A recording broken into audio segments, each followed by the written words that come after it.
გაიგემეტი COVID-19-ზე ესპექტრის სპეციალური გამოშვებაა. მე ნანუკა ლომსაძე ვარ, გამარჯობა. შეინარჩუნებს თუ არა ზესტაფონი მწვანე ზონის სტატუსს ქვეყანასა და იმერეთის რეგიონში ინფიცირების მზარდი სტატისტიკის ფონზე COVID-19-ის დადასტურებულ შემთხვევათა ოდენობა იმატებს ზესტაფონშიც. თუმცა საზანოს მესამე საჯარო სკოლის გარდა, რომელიც რამდენიმე დღეა სწავლების ონლაინ რეჟიმზეა გადასული, მუნიციპალიტეტში სხვა შეზღუდვების შემოღებაზე საუბარი ჯერჯერობით არ არის. საზანოს მესამე საჯარო სკოლა სწავლების ონლაინ რეჟიმში რჩება. მიზეზი მასწავლებლის კორონავირუსით დაინფიცირებაა. მოსწავლეები და პედაგოგები თვითიზოლაციის რეჟიმში არიან. მგონი პარასკევს 16-ში მივდივართ სკოლაში, თუ არ გადაწეს ისევ და თუ გამოჯამთრდა ჩვენი მასწავლებელი, ახლა არის ქუთაისის კლინიკაში, თუ კარგად იქნება ყველაფერი, 16-ში პარასკევს მივალთ სკოლაში. თვითიზოლაციაში იმყოფება სოფლის ოჯახის ერთ-ერთი ექიმიც, რომელსაც ინფიცირებულმა პაციენტმა კონსულტაციისთვის მიმართა. ის და მისი ექთანი თავს ახლა კარგად გრძნობენ. ვარ კარგად, ჩემი ექთანიც ჯერ ვერაფერს ვერ გრძნობთ და ვართ იზოლაციაში და დაველოდებით 12 დღე გვაქვს ასე რეკომენდაცია, რომ ასე უნდა ვიყოთ.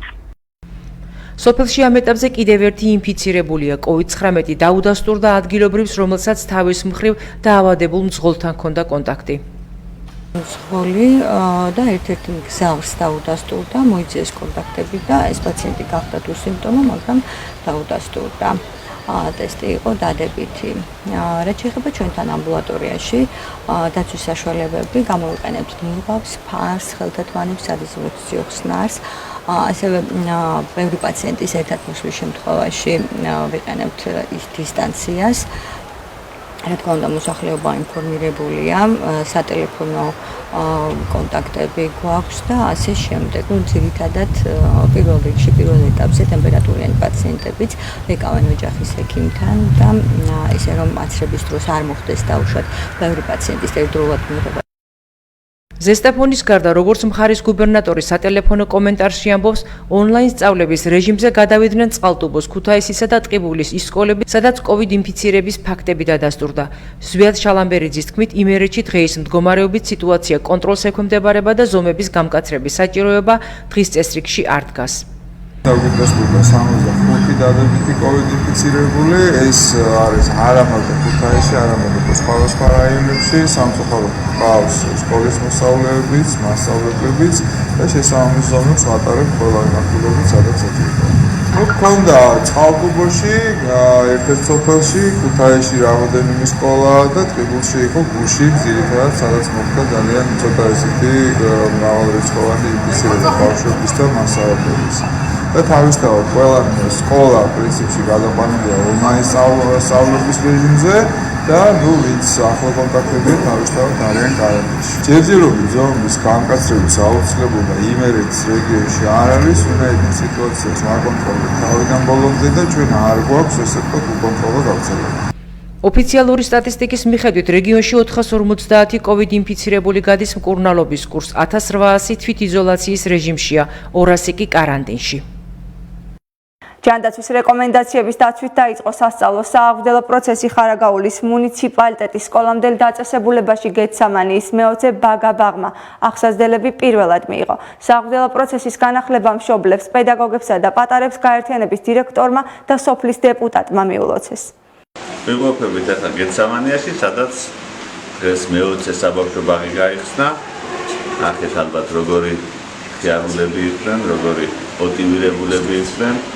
14 ბავშვი გვყავს და იმედია რომ სულ მალე ახლა 21 ოქტომბრის ბოლოს თავდება საღანძილის საბავშვო ბაღი, ეს იქნება 21. სულ ამ ბოლო 5-6 წლის განმავლობაში ფაქტიურად 10 ახალი საბავშვო ბაღი აშენდა ხარაგაულში, ასე რომ სკოლამდელი აღზრდა ნამდვილად პრიორიტეტია დღევანდელი ხელისუფლების და იმედი ეს ტემპი გაგრძელდება და კიდევ ბევრი ახალი საბავშვო ბაღი გაიხსნება ხარაგაულის ტერიტორიაზე. ყველას ულოცავთ დღეს ამ ულამაზესი სოფლიდან გედსამანიიდან. როგორც ინფორმაცია გვაქვს, ზესტაფონის ბაღები მუშაობას ერთ კვირაში შეუდგებიან. ახლა ეთერში თბილისის სტუდიას ვრთავთ და საშუალება გექნებათ მოისმინოთ ქვეყანაში განვითარებული დღის მთავარი ამბები.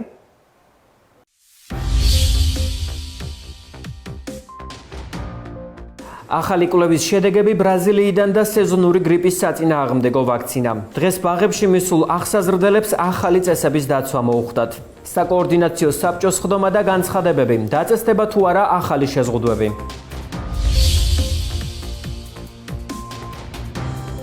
მოგესალმებით, გიერთებით თბილისის სტუდიით, მე გიგა აბულაძე ვარ. საქართველოში პანდემიით გამოწვეული ეკონომიკური კრიზისის შედეგად სამსახური 100,000-მდე მოქალაქემ დაკარგა. ეს განცხადება დღეს ფინანსთა მინისტრის მოადგილემ პარლამენტში 2021 წლის ბიუჯეტის პროექტის მოსმენისას გააკეთა. რამდენი მათგანი შეძლებს სამსახურის აღდგენას ეკონომიკური ვარდნის გათვალისწინებით? დეპუტატ სერგი კაპანაძის ამ შეკითხვას გიორგი კაკაურიძემ უპასუხა. მთავრობის წევრის პროგნოზით 2021 წელს საკუთარი შემოსავლის აღდგენას დაახლოებით 20,000 ადამიანი შეძლებს. წელს უკვე ტურიზმის დანაკლისი არის ქვეყანაში. ტურიზმის თუნდაც მცირე აღდგენა უკვე კიდე დამატებით პლუსებს გვაძლევს ეკონომიკურ ზრდაში. ანუ ტურიზმი რო საერთოდ არ აღდგეს, დაახლოებით 5%-იანი ზრდა მაგ შემთხვევაში გვექნება. თუ ტურიზმი აღდგენა დაიწყო და დარწმუნებული ვარ, წლის მეორე ნახევარში ტურიზმის აღდგენა იქნება, არა სრულად რა თქმა უნდა 2019 წლის მაჩვენებელი, მაგრამ მნიშვნელოვანი აღდგენა იქნება. ეს ნიშნავს, რომ ჩვენ შესაძლებელია მივახციოთ დაახლოებით 7%-იანი ეკონომიკის ზრდა. თუმცა კიდევ ერთხელ გავუმეორებ, ის რისკები, რომელი რისკებიც მათ შორის თქვენ სახსენებთ, მათ შორის არა მხოლოდ ეგ არის დღეს მდგომარეობით რისკი, არამედ მსოფლიო ეკონომიკაში მიმდინარე პროცესები, მათ შორის ფინანსური პროცესები, ანუ ეს რისკებიც რო ინკორპორირებულია, ეს არის ის 5%-იანი დაშვება. პარლამენტში ბიუროს ხდომაზე მომდევნო წლის მთავარი საფინანსო დოკუმენტის განხილვისას ფინანსთა მინისტრის მოადგილემ მომდევნო წლისთვის 5%-იან ეკონომიკურ ზრდაზე კიდევ ერთხელ გაამახვილა ყურადღება, რასაც ოპოზიციის მხრიდან სკეპტიკური დამოკიდებულება მოჰყვა. მათ მიაჩნიათ, რომ პროგნოზი უსაფუძვლოა. აშკარა არის, რომ ეს ბიუჯეტი რა ზრდაზეც არის დაგეგმილი, ეგ ზრდა გაიცნო არ გვექნება. ანუ უბრალოდ ტყუილია ეგ. კიდევ ერთხელ იქედან გამომდინარე არის ეს ტყუილი, რომ ყველაზე კარგი წელს 5% ეკონომიკური ზრდა გქონდეს და ყველაზე ცუდი წლის მერე თან ისე რომ იმ ყველაზე ცუდი წლის მახასიათებელი პრობლემები რაც არის, ის არ მოგვარებულა და არც ახლა არ მოგვარდება ერთ თვეში და ორ თვეში. სავარაუდოდ გაგრძელდება, შეიძლება იგივე მასშტაბით არა, მაგრამ მაინც ამბობდნენ, რომ ისევე 5%-იანი ეკონომიკური ზრდა გექნება, ჩემი აზრით არის უბრალოდ მოსახლეობის მოტყუება. ახალი კვლევის შედეგები ბრაზილიიდან და სეზონური გრიპის საწინააღმდეგო ვაქცინის გავლენა კორონავირუსის დაინფიცირებულ პაციენტებზე. ნატალი ნემსაძე მიმუშავა თემაზე და უფრო მეტ დეტალს გვეტყვის, თუ როდის შემოვა საქართველოში ვაქცინა და რამდენად ხელმისაწვდომი იქნება ყველა მსურველისთვის. გიორგი მანთიძემ უკვე იცის ახალი კვლევების შედეგი, რომ სეზონური გრიპის აცრები პანდემიის პირობებში COVID ინფექციის გართულებების რისკს ამცირებს. სწორედ ეს იყო ერთ-ერთი მიზეზი, რის გამოც მას 7 თვის შემდეგ შვილის ბაღში მიყვანამდე ბავშვის სეზონურ გრიპზე აცრა სურდა. თუმცა ვაქცინები დეფიციტშია. შარშან-ოქტომბრის შუა რიცხვებისთვის გრიპის ვაქცინა უკვე ხელმისაწვდომი იყო. დაახლოებით 15 ოქტომბრისთვის უკვე 4 კომპონენტიანი აცრა გაკეთებული მქონდა. რაც შეეხება წლევანდელ წელს კერძო დაზღვევაში ვცდილობთ უკვე დაახლოებით 1 კვირა რომ ვაქცინის რიგში მოხვდეთ. ჩემს მეუღლეს და შვილს მათმა დაზღვევამ უთხრა, რომ თუ ისინი იპოვიან ვაქცინას რომელიმე კლინიკაში, ისინი შემდეგ დააფინანსებენ ამ ვაქცინის საფასურს. თუმცა ჯერჯერობით კლინიკებს, სადაც ჩვენი კომუნიკაცია შედგა, ვაქცინა არ აქვთ. მოლოდინები, რომ გრიპის ვაქცინის ჩატარება პანდემიის პირობებში რისკებისგან თავდაცვის საშუალებაა, გამართლდა ბრაზილიის და შვეიცარიის უნივერსიტეტების ერთობლივ კვლევაში. ბრაზილიაში 92,000-ზე მეტ COVID ინფიცირებულ პირზე ჩატარებულმა კვლევამ აჩვენა, რომ გრიპზე ვაქცინირებული COVID-19-ის მქონე პაციენტებში სიკვდილიანობის მაჩვენებელი 17%-ით ნაკლებია. 8%-ით ნაკლებია ინტენსიური თერაპიის საჭიროების რისკი, ხოლო მართვით სუნთქვაზე გადაყვანის 18%-ით. კვლევის მიგნებებს იზიარებს ინფექციონისტი მაია ბუწაშვილი და ამბობს, რომ შარშანდელთან შედარებით კორონავირუსისა და სეზონური ვირუსების თანხმედრა გრიპის ვაქცინაციის მსურველების რაოდენობას გაზრდის. აშკარა გახდა, რომ აცრილებში გართულებები COVID-ის არის ბევრად უფრო ნაკლები, სიკვდილობაც და ხელოვნურ სუნთქვაზე გადაყვანის აუცილებლობაც. რა თქმა უნდა, შორს ვართ იმ აზრისგან, რომ გრიპის ვაქცინა თვითონ COVID-ის როგორც ვირუსის ინფიცირებისგან იცავს, მაგრამ ეს ციფრები ძალიან საყურადღებოა, იმიტომ რომ ეს გართულებების რისკი თუნდაც იმ პროცენტებით შემცირება, ძალიან მნიშვნელოვანია და ამიტომ ეს ნიშნავს იმას, რომ მაქსიმალურად უნდა მობილიზება მოხდეს, რომ რაც შეიძლება მეტი ვაქცინა იყოს ქვეყანაში და მეტი ხალხი აიცროს. არის თუ არა საქართველოში გრიპის ვაქცინის საკმარისი მარაგი. პრემიერ-მინისტრი ამბობს, რომ პანიკის საფუძველი არ არის და ქვეყანაში სეზონური გრიპის საწინააღმდეგო ვაქცინის დეფიციტი არ იქნება. მთავრობის ინფორმაციით, წელს საქართველომ 135,000 ვაქცინა შეუკვეთა. როგორც ამირან გამყრელიძემ დღევანდელ საკოორდინაციო საბჭოს სხდომაზე განაცხადა, უკვე შემოვიდა 25,000 4ვალენტიანი ვაქცინის დოზა.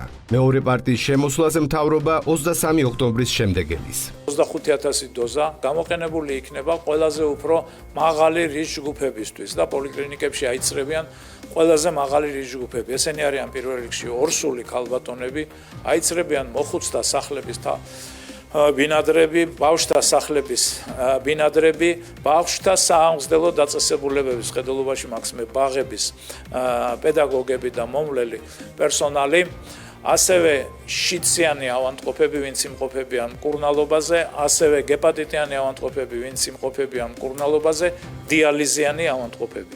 შემდგომ უკვე როცა დიდი პარტია შემოვა 23-ის შემდეგ აიცრებიან დანარჩენი რისკ ჯგუფები. ასაცრელად პრობლემები უკვე შეექმნათ ეგრეთ წოდებულ კომერციული ვაქცინის მსურველებს. მათ ვაქცინის გასაკეთებლად რიგში დგომა გაურკვეველი ვადით უწევთ. ხოლო წინა წლებისგან განსხვავებით წელს დაზღვევა მოქალაქეებს 3 კომპონენტიან აცრას თავაზობს, ნაცვლად სასურველი 4 კომპონენტიანისა, რომელშიც სხვა ტიპებთან ერთად B გრიპის კიდევ ერთი ტიპია დამატებული. სოციალურ ქსელში მომხმარებლები აქტიურად წერენ, რომ ვაქცინის გაკეთება სურთ, მზად არიან თანხას გადაიხადონ, თუმცა ადგილს, სადაც ვაქცინის მარაგი იქნება, ვერ პოულობენ. ჩემი რეკომენდაცია იქნება, რომ გრიპის ვაქცინაციის საშუალება სავალდებულო უნდა იყოს წელს, როცა არის რისკი 2 ინფექციის თანხვედრისას. ეს განცხადება თბილისის ინფექციური საავადმყოფოს დირექტორმა თენგიზ ცერცვაძემ ჯერ კიდევ წინა თვეში გააკეთა. შარშან საქართველოში 100,000 გრიპის ვაქცინა შემოვიდა. ამჟამინდელი მონაცემებით კი ქვეყანას 35,000-ით მეტი დოზა აქვს შეძენილი, რითაც ხელისუფლების გადაწყვეტილებით ძირითადი რისკ ჯგუფების აცრა იგეგმება. დღეს ბაღში მისულ ახსაზრდელებს ახალი წესების დაცვა მოუხდათ. დეზობარიერი, თერმოსკრინინგი, პერსონალის პირბადე და მშობლების შენობის მიღმა. მოცემული რეკომენდაციები არაერთი პატარა ახსაზრდელისთვის რთულად დაძლევადი გარემოება აღმოჩნდა, რის გამოც ბავშვების ნაწილი ბაღში მისვლის შემდეგ შენობაში შეუსწრველად სახლში დაბრუნდა. იმის გამო რომ სტრესული სიტუაცია იყო და ბავშვი არ შეიძლება მშობლების შესვლა, ბავშვები იგავებიან, თანამედროვეულად კარებში დგანან ექიმის ფორმაში ჩასული ადამიანები და მათ დანახვაზე უარესად ღიზიანდებოდნენ ბავშვები. სამწუხაროდ ამ ყველაფრის ფონზე არ გაჩერდა ჩემი ბავშვი და მოიწე მალევე დავამიყვანა სახლში. კორონავირუსის პანდემიის გამო საქართველოში მარტში დახურულმა საბავშვო ბაღებმა მუშაობა დღეიდან განაახლეს. შრომის ინსპექციამ დადებითი დასკვნა 1500-მდე ბაღზე გასცა. რაც შეეხება დანარჩენ ბაღებს, როდის აღადგენენ ისინი მუშაობას ჯერჯერობით უცნობია. თითოეულ სააღრდელო ჯგუფში უნდა იყოს შესაბამისი გრაფიკი დადგენილი, ოდენობა რამდენი უნდა იყოს ბავშვის ახსაზრდელის, პერსონალი უნდა იყოს დატრენინგებული და უნდა ახდენდეს იმუნარჩევების შესწავლას ბავშვებისთვის, როგორც არის თქვა უკონტაქტო მისალმების ხერხი, შეჯიბრი ხელის დაბანაში და ასე შემდგომ იმუნარჩევების გამომუშავებაზე, რომელიც მატარებს გაუმარტივებს და შეასწავლის იმუნარჩევებს, რომელიც აუცილებელია ვირუსთან საბრძოლველად. საკოორდინაციო საბჭოს შეხვედრის შემდეგ ქვეყანაში არსებულ ეპიდვითარებასა და შეზღუდვების შესაძლო დაწესებასთან დაკავშირებით განცხადებები გაკეთდა. ამირან გამყრელიძის თქმით, ამ ეტაპზე რადიკალური შეზღუდვების შემოღება არ იგეგმება, თუმცა კორონავირუსის დადასტურებულ შემთხვევათა მატების ტენდენციას აკვირდებიან და მონაცემების მიხედვით იმოქმედებენ. კიდევ რა დეტალებზე ისაუბრეს სხდომის დასრულების შემდეგ, ანა არევაძის რეპორტაჟიდან შევიტყობთ. ჯანდაცვის სამინისტრო კოვიდ ინფიცირებულებისთვის თბილისში საწოლების მობილიზებას იწყებს. ეკატერინე ტიკარაძის თქმით, თბილისში განთავსებული ის კლინიკები, რომლებიც ნაწილობრივ მონაწილეობენ კოვიდთან ბრძოლაში, ამ პროცესში დღის ბოლოს სრულიად ჩაერთვებიან. ეკატერინე ტიკარაძემ საკოორდინაციო საბჭოს სხდომის დასრულების შემდეგ აღნიშნა, რომ ქვეყანაში კოვიდ ინფიცირებულთა სიკვდილიანობის მატებას საწოლფონდის ან სასუნთქი აპარატების რესურსთან პირდაპირი კავშირი არ გააჩნია. კლინიკა, რომელიც ჰიბრიდულ რეჟიმში მონაწილეობს მონაწილეობდა COVID ინფექციის მართვაში და მას 170 საწოლიდან COVID ინფექციის სამართავად ჰქონდა გამოყოფილი მხოლოდ 30 საწოლი. დღის მდგომარეობით ის დაამატებს არსებულ 30 საწოლს, 140 საწოლს, რომელიც იქნება მისი საწოლფონდის სრული მოცულობა.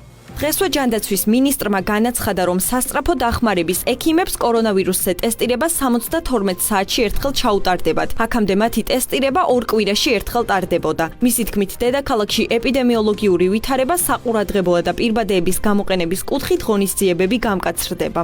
აჭარაში შემზღუდველი ღონისძიებები ძალაში რჩება, სანამ ერთი ინკუბაციური პერიოდი მაინც არ გავა. ამის შესახებ ამირან გამყრელიძემ განაცხადა. მისი თქმით, მთელი ქვეყნის მასშტაბით შემზღუდველი ღონისძიებების დაწესება არ იგეგმება, არამედ საუბარია ეგრეთ წოდებულ წერტილოვან დარტყმებზე.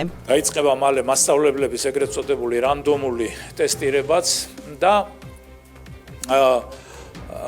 ასევე არ ხდება სკოლის სრული იზოლირება, თუ თქვათ ახლა ერთი ბავშვი დაინფიცირდა, ხო, იმ შემთხვევაში კლასი გადადის ონლაინ სწავლებაზე და კლასის მასთან შემხებაში ყოფი ბავშვები თუ მასწავლებელი გადადიან თვითიზოლაციაში.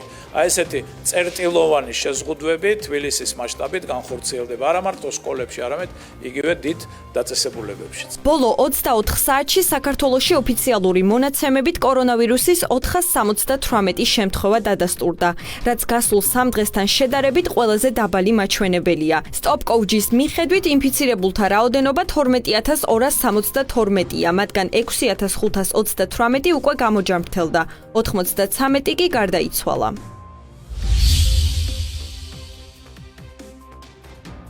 უცხოეთის სიახლეები მოკლედ. იტალიის ჯანდაცვის მინისტრის განცხადებით კორონავირუსული ინფექციის შემთხვევების ზრდის გამო იტალია ახალი შეზღუდვების დაწესებისთვის ემზადება. ამის შესახებ Reuters-ი წერს. მინისტრის თქმით, აუცილებელია კერძო წვეულებების აკრძალვა და ასევე რეგულაციების შესაძლოა სპორტის იმ სახეობებსაც შეეხოთ, რომელიც ნიღბის ტარების შესაძლებლობას არ იძლევა. იტალიაში ოფიციალური მონაცემებით პარასკევს კორონავირუსის 5000-მდე შემთხვევა დაფიქსირდა. ბოლო 3 დღეა ქვეყანაში შემთხვევების რეკორდული მაჩვენებელია, რაც მარტის შემდეგ პირველად ხდება. ამით თბილისის სტუდია დასრულდა, ნახვამდის. ვუბრუნდებით მთავარ თემას. ჩვენს კითხვებს მუნიციპალიტეტის მერი გიორგი გოგლიჩიძე უპასუხებს, რომელიც ახლა საეთერო სტუდიას უერთდება. გამარჯობა ბატონო გიორგი, მადლობა რომ ხართ ჩვენი გადაცემის სტუმარი. თავდაპირველად რომ გითხრათ, როგორია COVID ვითარება ზესტაფონის მუნიციპალიტეტში, როგორ შეაფასებდით საერთო მდგომარეობას?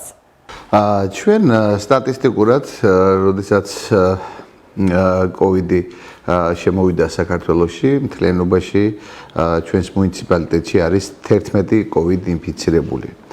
რაც შეეხება მიმდინარე მდგომარეობას, ამ წუთში არის 7 დადასტურებული COVID ინფიცირებული. შესაბამისად, მიმუშავეს ეპიდემიოლოგებმა და მათი კონტაქტები აბსოლუტურად ყველა არის დადგენილი. ძირითადად ეს სტატისტიკა არის შემოტანილი, ძირითადად აქ როგორც მძღოლების, ასევე იყო რამოდენიმე მედიკოსი და ესე რომ ვთქვათ, უფრო ეს არის შემოტანილი მუნიციპალიტეტში, შიდა გავრცელება მუნიციპალიტეტში საბედნიერო ჯერჯერობით არ არის.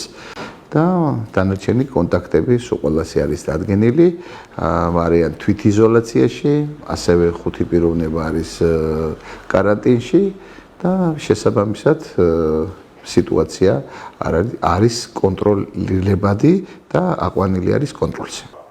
გამოდის რომ სტატისტიკის და შეიძლება ითქვას მოქალაქეთა აქტიურ მობილობას უკავშირდება, ამ ეტაპზე ხომ არ იგეგმება რაიმე შეზღუდვები? ჩვენ ყოველდღიურად ვღებულობთ დირექტივებს, როგორც ჯანდაცვის სამინისტროდან, ასევე ეპიდემიოლოგებიდან, ასევე საკოორდინაციო საბჭოდან და თუ კი რაიმე დამატებითი ღონისძიებები იქნება შემოღებული, ეს ეწოდინება საზოგადოებას, მაგრამ ამ ეტაპზე არ საჭიროებს რაიმე განსაკუთრებულ დამატებით ზომებს.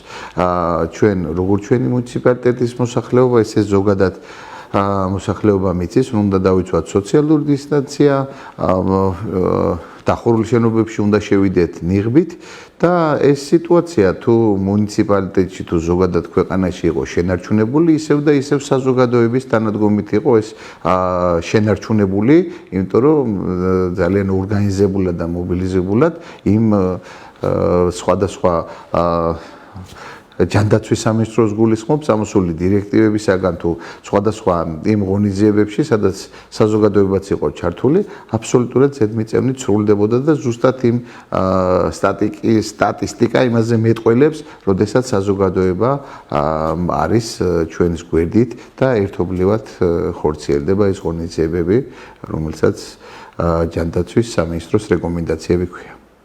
რა სოციალური აქტივობები განხორციელდა საიმისოდ, რომ მოქალაქეებს შედარებით ნაკლებად მტკივნეულად გადაელახათ ის პრობლემები, რომლებიც პანდემიამ გამოიწვია?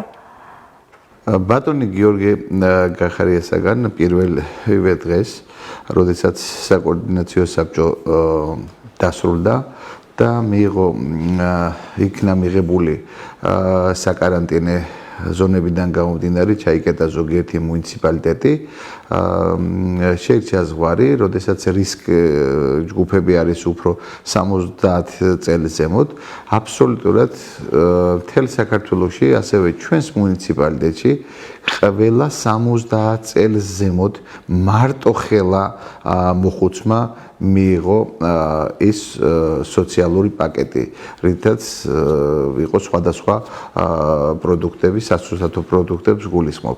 ასევე მიიღეს პირველი ჯგუფის ინვალიდებმა, მრავალშვილიანმა ოჯახებმა და ეს იყო რამოდენიმე ათასი ჩვენს მუნიციპალიტეტში.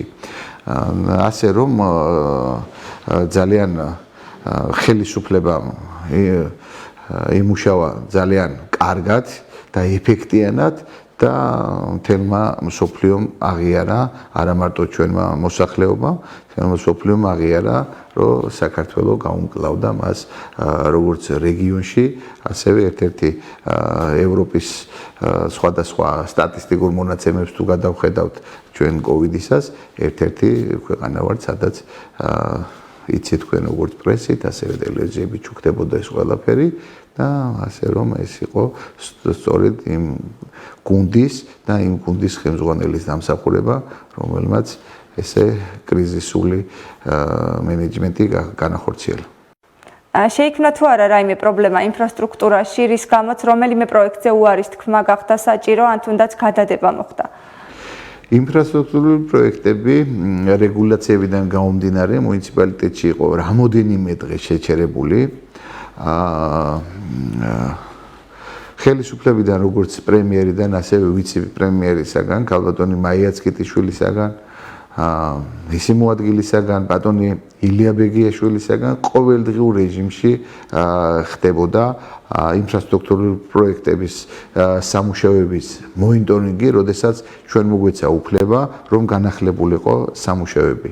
აბსოლუტურად არც ერთი პროექტი, რომელიც იყო დაგეგმილი კოვიდამდე, აბსოლუტურად არც ერთი პროექტის ჩავარდნა არ მომხდარა, პირიქით მას დაემატა რამოდენიმე პროექტი, ეს არის კლდეთი ტაბაკინის დამაკავშირებელი გზა და ასევე ეს არის ილმის დამაკავშირებელი გზა, რომელზეც გამოიყო თანხა და შესაბამისად მიმდინარე წელს დაიწყება სამუშაოები და დავამატებ ასევე გამომჩა სოფელი წევა, რომელიც არის ძირულის ადმინისტრაციული ერთეულში შემავალი სოფელი.